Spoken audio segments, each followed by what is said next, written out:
Good. Yeah, man. It's about the lighting. We're live. We are live. I'm watching a highlight clip of John Brown catching a pass. All right. That was good. Yeah? How's that going for you? It was good. They showed a highlight clip of Gabe Davis catching a deep ball from Josh Allen.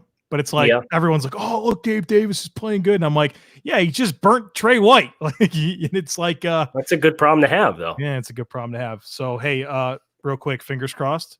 For what? Dad duty. Let's hope that this here stays asleep. Because if not, I'm gonna yeah. You're on it. I'm on it. Make sure I drop a little retweet here action on the show. You ready to get started? Invite the people. Yep, I'm ready. I got a few in the bullpen, and hopefully people fill it up with some great stuff. Great. That sounds awesome. What's better than this? Guys being dudes here on the Draft Dudes podcast, presented by Locked On. It's Joe Marino and Kyle Krabs from the Draft Network, and we are your hosts here on this live Takes on Takes episode of the show, live on a Monday night in your podcast feed on a Tuesday. Kyle, good evening, good morning. Hi. A little bit of coffee for Monday night. 8:04 p.m. Yeah, not sleeping tonight or what? Decaf? No, not sleeping. Not sleeping. Just always on the grind. And football season's right around the corner. We were just talking about this. Yeah, good practice, right? Yeah. Yeah, for December. It's going to be a tough adjustment. Yeah, good practice for December for you, but also, like, I've been going to sleep at, like, 10. Yeah, we got to start breaking these habits now, right? Knowing what's coming on the horizon. Yeah, it's going to be like those games are going to finish like 11:30, the prime times. So you're just going to be just struggling. So we need your hot takes. We got to respond to them here on this Takes on Takes. But I've got some stuff in the bullpen. We can get going with, Kyle. Great. Ryan from Premium Slack. Okay. Says. And he has people that agreed with him on this. Luka Doncic, I assume that's the pronunciation of his name, is more exciting than Patrick Mahomes. No. I think it's easier to be captivated by Luka or any basketball player because there's only 5 players on the team on the court for either team at any given time versus 11 on 11 in football. More moving parts. But I think about the complexity, how easy it is to take over a basketball game. I say easy, relatively speaking, right? Because it's just you space the court, you go ISO, and you just demoralize another human being over and over and over again. So he averaged 28.8 points, 9.4 rebounds. He's a good player, 8.8 assists per game. He's terrific. It's good. He's one of the most exciting basketball players in the league right now. Yeah. And he's 21 years old. Shooter. Wow. He's dominant. Well, it's this 3-point percentage has got to get better. He's 2.8 for 8.9 per game, 31%. How big is he? 6'7", 218. Yeah, I'm not gonna smash a 6'7" guy for hitting 28% on his 3-point attempts or something like that. Dude, I'm watching UFC over the NBA playoffs. Look, it's just not a priority. So you're completely selling on NBA playoffs right now. Dude, I was so in on the NBA for a while. I had season tickets for like 5 years, just totally locked in. The second I got Michael Kidd-Gilchrist instead of Anthony Davis, brother, I was out. The Bobcats had the worst record in the history of the NBA, and my reward was Michael Kidd-Gilchrist over Anthony Davis, and I'm telling you, I lost interest completely. As a former Sixers season ticket holder, I know exactly the feelings that you're going through.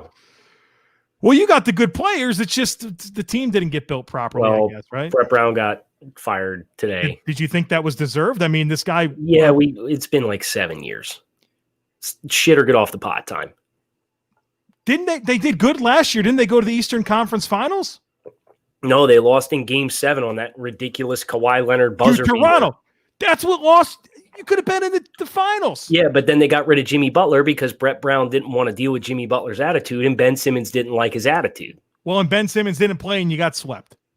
And Ben Simmons also hasn't shot a jumper in 4 years, so I'm out. All right, well, good luck to the next. Let's get back to the gridiron takes here. What do you got? With added weapons, Drew Lock will be the top sophomore quarterback in 2020.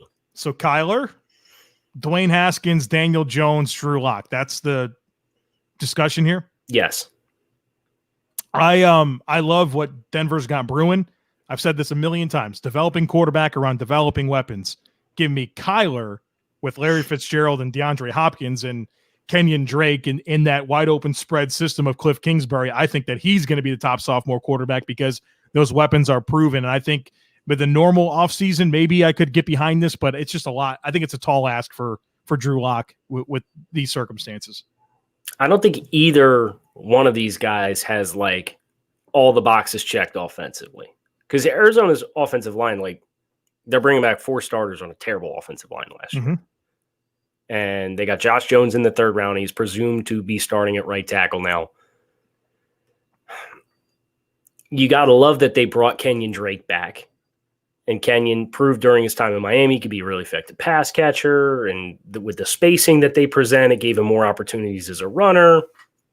I think he had like 1 yard short of his career high rushing yards for a season in like 8 games with Arizona. So like it went really, really well there. Gardner Minshew, also one of those sophomore quarterbacks. Yeah, well, I can tell you who the best sophomore quarterback's not going to be. Well, you have to think. Minshew. I mean, you've done a lot of work on the Giants and Redskins. You can't love Washington Football Club. I did it. That's my first slip up in a while. Yeah, you've done well. Yeah, and you because we had an off-record conversation, and you said that, Joe, you're not going to do well with that, and because of that, I've been really inspired. Focused. Right, I'm sitting here just having slip-ups here. But yeah, you can't love their offensive line. You can't love their backfield. I mean, Logan Thomas is going to be their starting tight end. Outside of Terry McLaurin, what do they have? I mean, just Washington's not new system. A good system this year. They got too many moving parts, too many non-answers. Daniel Jones already a new system. Yeah, but I at least thought Daniel brought some nice things to the table. I think he's got a compelling case if Saquon Barkley stays healthy and Andrew Thomas plays up to his potential. They play balanced offensively. The challenge for New York is like you're going to give up a ton of points this year. So are you constantly going to be chasing? It's true. Opposing teams. 4 of those 5 sophomore starters, new offensive systems this year. No, that's not really all that rare, though. Baker Mayfield's on his 3rd offensive play caller in 3 seasons. Right, and he took a step back last year. Josh Rosen's on his 4th offensive play caller in 3 seasons. His career is flourishing. Keep going. Well, we just went through Lamar. Lamar has had the same offensive coordinator. He's doing well. Josh Allen on a good trajectory based on where he started at. Same offensive coordinator. Sam Darnold's on multiple and arguably should have been on 3 by now. Right. And not, questions, right? Yeah. Like, so Kyler, man. And there you go. Okay. I'm buying. All right. I'm in. How is Yannick not traded yet? This is a great question. It's our fault. We keep talking. Yeah, we keep talking about it. We keep expecting it to happen. There's this one from Meeks, which is the best 2021 draft fit is Trey Lance to the Jaguars to pair with recently hired head coach Greg Roman. I don't have a firm take on this one way or the other, but I do have a take on the fact that North Dakota State's playing 1 football game this fall. Why? Share it, please. Yeah. Why? We talked about it. We're gearing up early October to play Central Arkansas, correct? Yep. Let me ask you this, just hypothetically. What happens if Trey does not play well? That's the point we've been making the whole time. He can't hurt himself by not playing. Right. What are your expectations for him in this game? My expectations, based on the fact that we're talking about as a top 15 pick, is you better go out there throw for 400 yards and 3 touchdowns. Like, that's against Central Arkansas. That's the expectation. Like, I saw somebody make the point, like, if it was like a Power 5 game, I don't think that's better either. Especially if you don't play well. But at least there's some track record of, like, Josh Allen didn't play well against Power 5 competition, and, like, the tools were there, but, like, he had a big sample size to work with. If you have a small sample size and you end up playing a game and you don't play well, I just feel like we're setting the table for more harm than good here if we're Trey Lance. Yeah. If you're going to play a season. But 1 game, Central Arkansas, Right now, our impression of Trey Lance is that he was like the MVP of the championship game.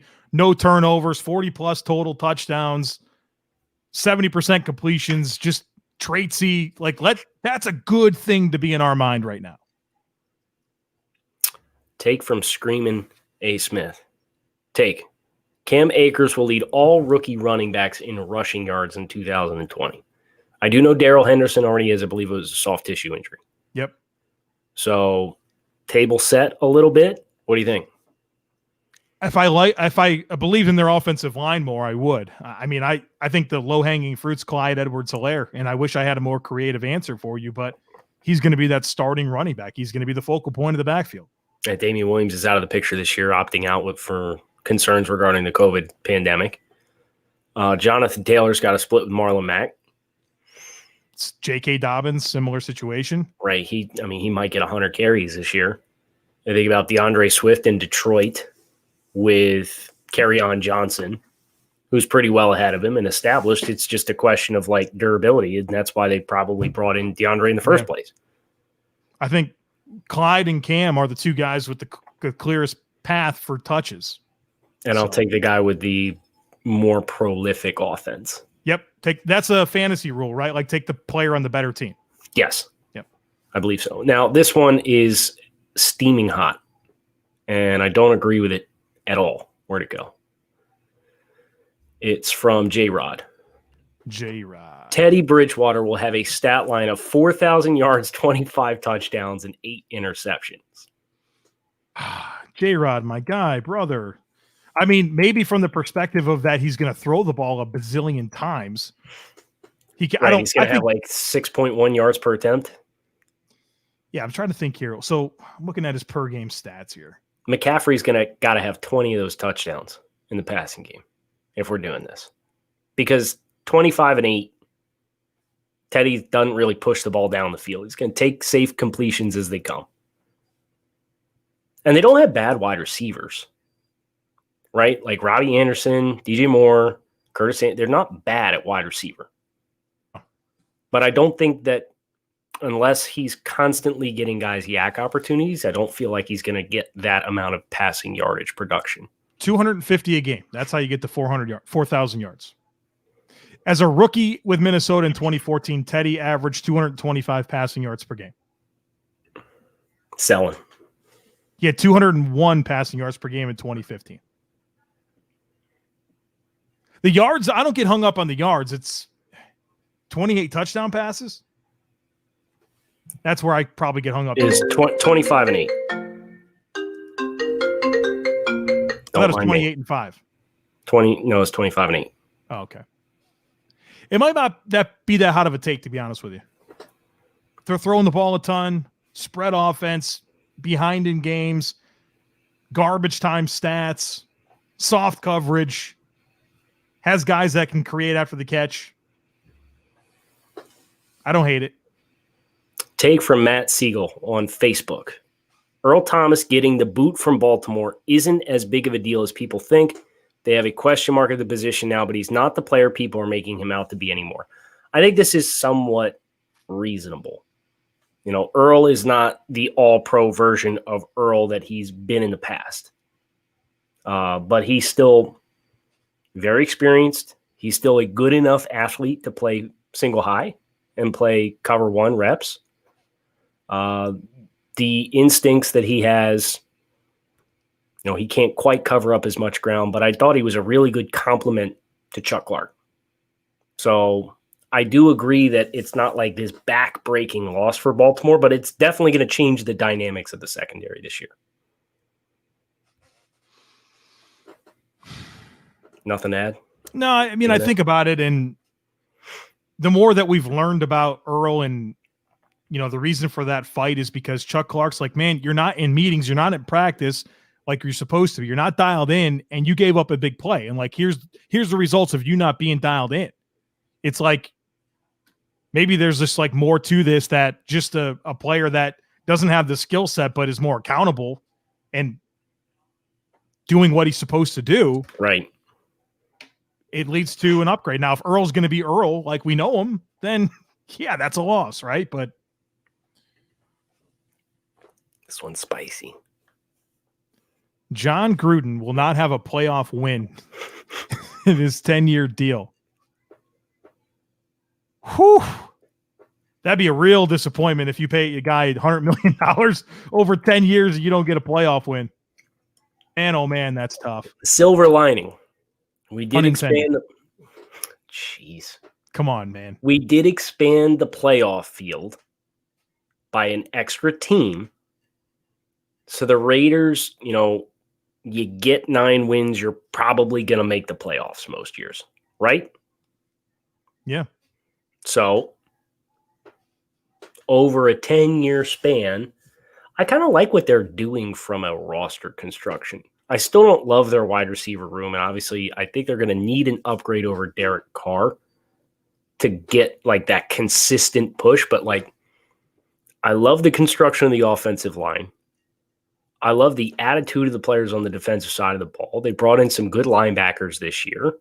They got physical, scrappy corners. Are they the most athletically gifted? No, with Trayvon Mullen and Damon Arnett. Like, I like the makeup of those guys. I think we need to continue to get a little better on the defensive side of the ball in the trenches, and we need a better quarterback. We get those things, I think we can get this thing taken care of. Here's something fun for you. Okay. In John Gruden's last 8 seasons as an NFL head coach, he has 0 playoff wins. How many winning seasons does he have? 3. How many playoff appearances does he have? 2. So he's 0-2 in his last 2 playoff games. Yep, and he hasn't won a playoff game in his last 8 seasons. When's the last season year? He was in the playoffs? Year. 2007. No, that he won a playoff game. Oh, it was a Super Bowl year. Then they won 3 in a row. So what? 2002. 2? Yeah. I was going to say 04. It's the last time he won a playoff game. That's a long stretch, Joe. That's Is John going to – do you think he's coaching 10 years? With the Raiders? Is he going to live out that contract? Probably. It went 4-12, 7-9, so you have to feel good about that jump, right? And like Mayock's done a nice job picking players. Mm-hmm. So like, I think he plays the whole. I think he coaches the whole thing. That's pretty bold, like of a take. You think about it, like guys don't coach in one spot for 10 years. I mean, that's pretty spicy. Well, they don't get 10-year fully guaranteed contracts either. But so like at one, because that's the thing is like even in year like 8, 9, 10, you're eating $10 million a year to not have him. Right. Whew. Would he not have come out for 5 years, 50? Did you have to go 10 years, 100? Right. That was the bidding war, right? Because I think it was. Wasn't he in the running at Tampa too, or rumored to be in the running at Tampa too? Tennessee. I mean, he was linked to every job every offseason. Yeah, for 10 years while he was away. L. Grady says that you pronounce Adam Thielen's last name wrong intentionally. How do I say it? I don't know. How do I say it? Adam Thielen. Adam Thielen. Is that how you typically say it? I don't know. I don't know how I normally say it. Now I'm dialed in because you Probably said Thielen. Not. I think I might say Thielen. Thielen. That's like me and Joe Thuney, right? Joe Thuney. Well, fun fact, I sent Kyle Krabs a text message this afternoon of a children's program that I was watching where they pronounced Jaguars. And it sounds like Kyle didn't watch the video I sent them. No, I saw it, but I was busy. I was on meetings. It's been 3 hours since I sent it. Yeah, I've been on meetings and I've been working.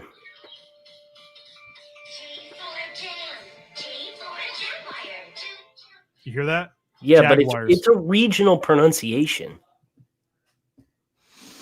It's like roof. I don't say Thielen on purpose. It's just how I say it. I don't know. It's not on purpose. Bigfoots. Ebron and Claypool are going to be red zone beasts for the Steelers. Why? Because they're tall? I mean, Ebron's got a nice little track record. I know Claypool's getting nice buzz in training camp for Pittsburgh. I just hate the idea that we think guys are good in the red zone because they're tall.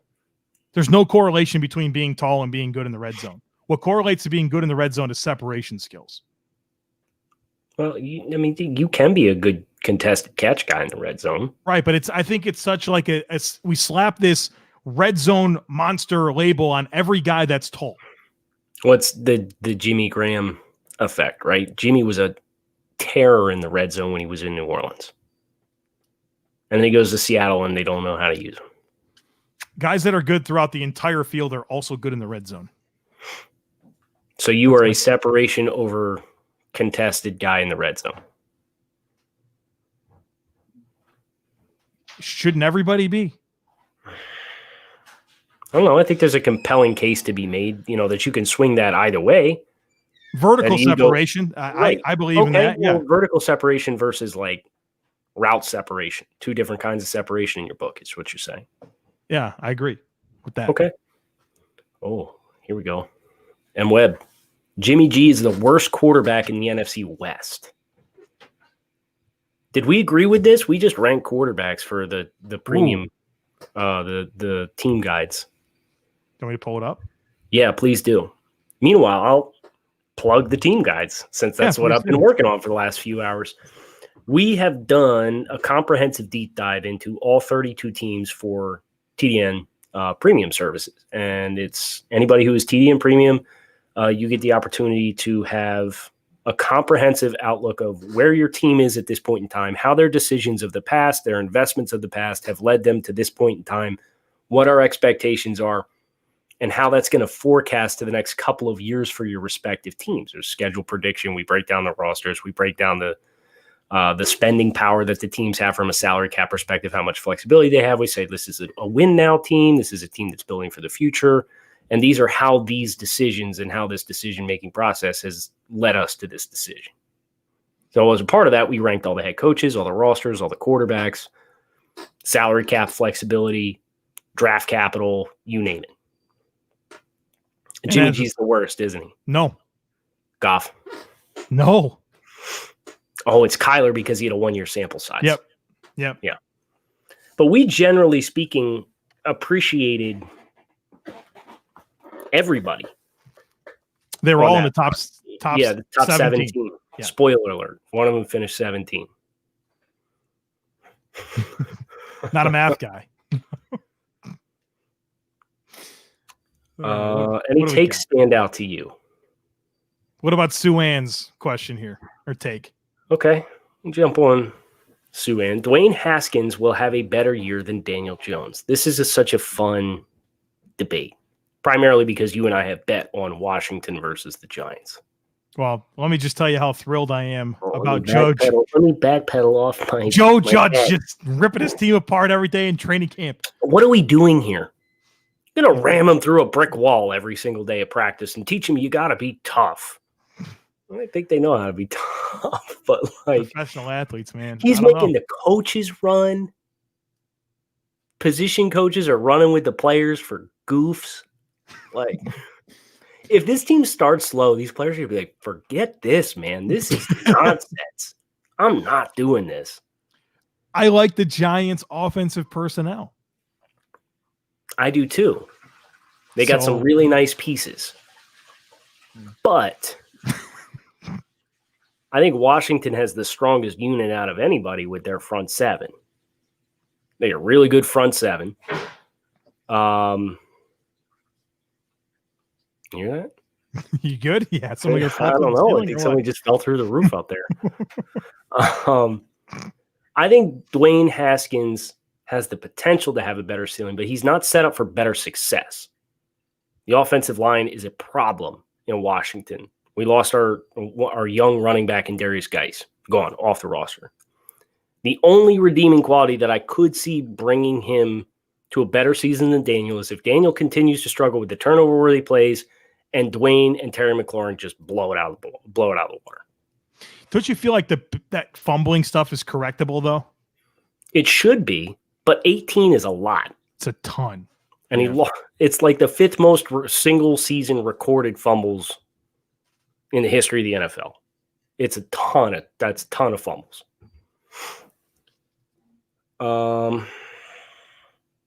This is fun. Take. If Andrew Luck came out of retirement and joined the Bears win the NFC. They win the NFC North. I think that's a very reasonable flag to place in the ground because their offensive line is pretty sturdy. We got a really good wide receiver in Allen Robinson. I really like Anthony Miller. I'm hoping he can stay healthy. We've revamped the tight end room for the 4th time in 4 years. Losing Eddie Goldman hurts a lot. Yeah. Especially because Roquan Smith as a linebacker is working really hard to get his footing and be a consistent player. Goldman on the nose would have really helped, especially with Akeem Hicks coming back from injury. You would have had those two guys on the defensive side of the ball, Eddie Jackson on the second level. Roquan Smith could shine a little bit more. Yeah, they got a lot to work with. But quarterback's not good. Still like the Saints and the Buccaneers over the Bears with Andrew Luck. I'm not going to argue with you. Paige is very excited proposition. Super Bowl champs. Super Bowl champs. Is she changing her vote if that's the case? No. I got Ken Burns has a question. Yeah. Is any team going to take a shot on Antonio Brown? No. I doubt it. Yeah. Plus, extremely he's suspended, right, for the first. Is he? I haven't been following it because it's like I don't know that anybody's going to take the It's lead. easy to become like deaf to AB News at this point, but yeah, he has to serve I think a 6 or an 8 game suspension. No, well then forget about it. Yeah. What I have one from the bullpen here. This is from Dan. If the Jaguars get the number 1 pick in the draft, Gardner Minshew will be the starting quarterback for the Chicago Bears next season. I don't know what happens if Chicago gets the top 10 pick. Because then that's a good layer to it. That's a good counter. I like Chicago gets a top 10 pick. They're probably going to take Trey Lance or Justin Fields or whoever. So, no, I'm selling that. Okay. Last one. Okay. Take. Stephon Diggs will be wide receiver 1 in the AFC with the Bills. I liked his take earlier better than this one. It was if Diggs will have a better year with Buffalo than he did last year in Minnesota. I honestly don't think so. I mean, I think Diggs will have a good year. I'm excited to see him. He'll help the offense. I think he'll have 1,000 yards. I think they have too many options there for him to be the one. Well, yeah, and do you really see Josh Allen as a guy that's just going to continue to funnel targets to him to really put up those stats? I think he'll get 1,000 yards. I think he'll get over 100 targets, but we're talking 150 targets, 160 targets to be the number 1 receiver in the AFC. So maybe if you were to take, here's where I'll go on board. If you take Stephon Diggs targets and you average them out, and then you take the number 1 receiver in the AFC, I think that those numbers would be similar if they got the same amount of targets. So from a per target production standpoint, he'll be as productive per target as any receiver in the AFC. Right, but the volume just won't be there. Yeah. Yeah. Ooh, no, I lied. This is the last one because it's a good one. In 2021, Juju Smith-Schuster will be playing in the AFC East. For the Jets or the Dolphins, though? Or the Patriots? All 3 teams Could should be interested, any of the right? 3. Could be any of the 3. Do you want him as a Dolphins fan? I would take him. Knowing that this offensive skill group is gravitating towards size. Yeah. You've got Devontae Parker, who's 6'3", and Preston Williams, who's 6'5", and Mike Gesicki, who's 6'6". You go 11 personnel and you add Juju Smith-Schuster to that mix. Yeah. Okay, I can get really excited about the potential of that group. Just got to find that jitterbug guy, Jalen Waddle. Jakeem Grant, yeah. No. If the Dolphins add Juju Smith-Schuster and Jalen Waddle, you gonna sleep okay? I mean, obviously, I love the idea of having McDermott and how good he's been scheming up pass defense, but yeah, that's a lot to worry about. It's a lot to deal with, man. 2 on the trigger. Yeah, I mean, Devontae Parker did some really good things against the Bills. He put Trey White in the blender a few times, man. He was wide receiver 1 in the AFC last year. AFC? Was he really? He had more receiving. Devontae Parker had 12,005 receiving yards last year and 9 touchdowns, which was more receiving yards than any other receiver in the AFC last year, and he did make the Pro Bowl. You're kidding me. Look it up. Look it up. Receiver. Because Travis Kelce had more yards. Travis Kelce had more yards at tight end, but he was wide receiver 1 in the AFC last year. Wow. Didn't make the Pro Bowl, though. Makes sense of that. And they had like a week 17 or 18, I think it was in the postseason, they had like a replacement for somebody dropped out. Oh, like Tyreek Hill was playing in the Super Bowl, so he dropped out, and they picked Cortland Sutton over him. Which Cortland had a great year. I won't take that away from Cortland Sutton, but like Devontae and Dolphins had no representation at the Pro Bowl. Couldn't even sniff it with the most receiving yards of any receiver in the AFC last year. What would help Devontae Parker is if he had some more yak.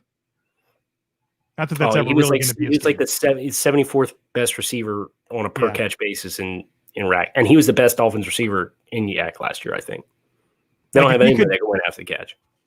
If he could have had like 100 yards of yak more, which would give him 391, which is still not like elite yak, be helpful. Mm-hmm. Look at Michael Thomas, 582 yards of yak. Slant routes, baby. It's not. You've seen me. I've already dealt with that.